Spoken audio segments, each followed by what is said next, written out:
Dear Esther, I have lost track of how long I have been here and how many visits I have made overall. Certainly the landmarks are now so familiar to me that I have to remind myself to actually see the forms and shapes in front of me. I could stumble blind across these rocks, the edges of these precipices, without fear of missing my step and plummeting down to sea. Besides, I have always considered that if one is to fall, it is critical to keep one's eyes firmly open.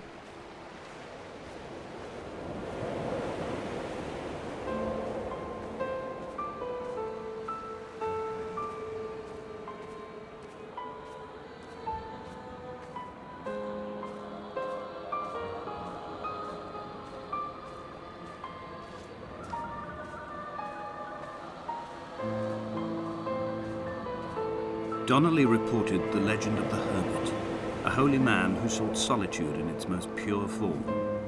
Allegedly, he rode here from the mainland in a boat without a bottom, so all the creatures of the sea could rise at night to converse with him. How disappointed he must have been with their chatter. Perhaps now, when all that haunts the ocean is the rubbish dumped from the tankers, he'd find more peace. They say he threw his arms wide in a valley on the south side, and the cliff opened up to provide him shelter. They say he died of fever 116 years later. The shepherds left gifts for him at the mouth of the cave, but Donnelly records they never claimed to have seen him.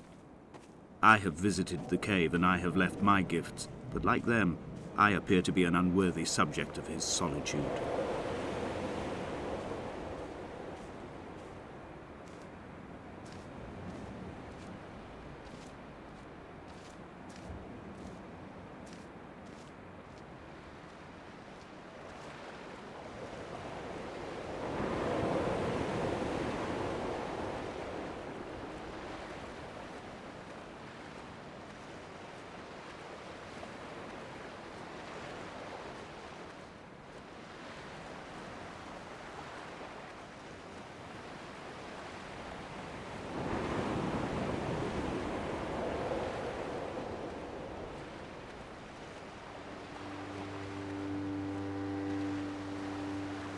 There was once talk of a wind farm out here, away from the rage and the intolerance of the masses.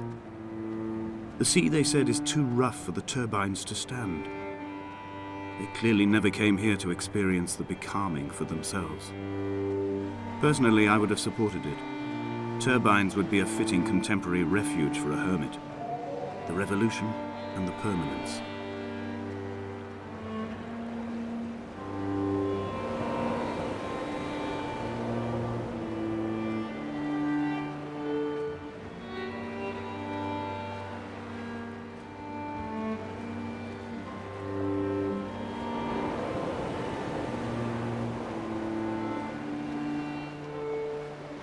I have found the ship's manifest, crumpled and waterlogged under a stash of paint cans. It tells me that along with this present cargo, there was a large quantity of antacid yogurt bound for the European market. It must have washed out to sea. God knows there are no longer gulls or goats here to eat it.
A wonderful sight.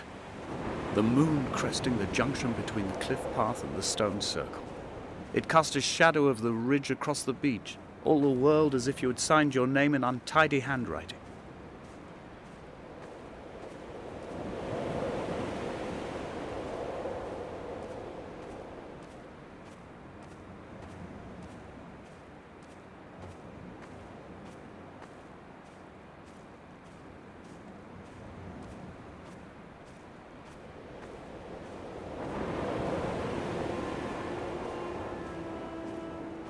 When someone had died or was dying, or was so ill they gave up what little hope they could sacrifice, they cut parallel lines into the cliff, exposing the white chalk beneath. You could see them from the mainland or the fishing boat, and know to send aid or impose a cordon of protection, and wait a generation until whatever pestilence stalked the cliff paths died along with its hosts. My lines are just for this: to keep any would-be rescuers at bay. The infection is not simply of the flesh.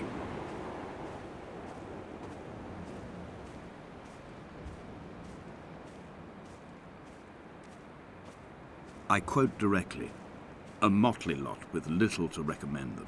I have now spent 3 days in their company. That is, I fear, enough for any man not born amongst them. Despite their tedious inclination to quote scripture, they seem to me the most God-forsaken of all the inhabitants of the Outer Isles. Indeed, in this case, the very gravity of that term, forsaken by God, seems to find its very apex. It appears to me that Donnelly, too, found those who wander this shoreline to be adrift from any chance of redemption. Did he include himself in that, I wonder?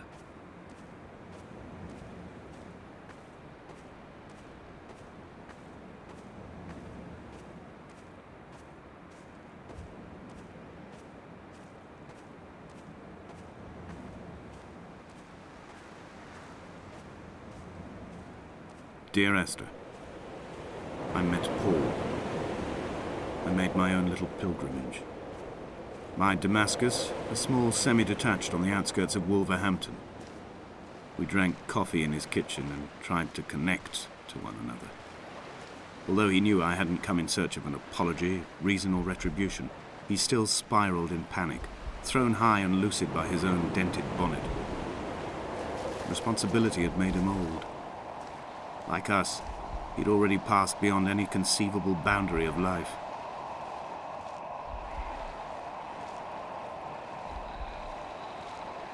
I find myself increasingly unable to find that point where the hermit ends and Paul and I begin.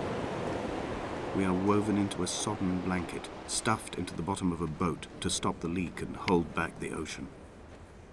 My neck aches from staring up at the aerial. It mirrors the dull throb in my gut where I am sure I've begun to form another stone. In my dreams, it forms into a perfect representation of Lot's wife, head over her shoulder, staring along the motorway at the approaching traffic in a vacuum of fatalistic calm.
I dreamt I stood in the center of the sun, and the solar radiation cooked my heart from the inside. My teeth will curl, and my fingernails fall off into my pockets like loose change. If I could stomach, I'd eat, but all I seem capable of is salt water. Were the livestock still here, I could turn feral and gorge.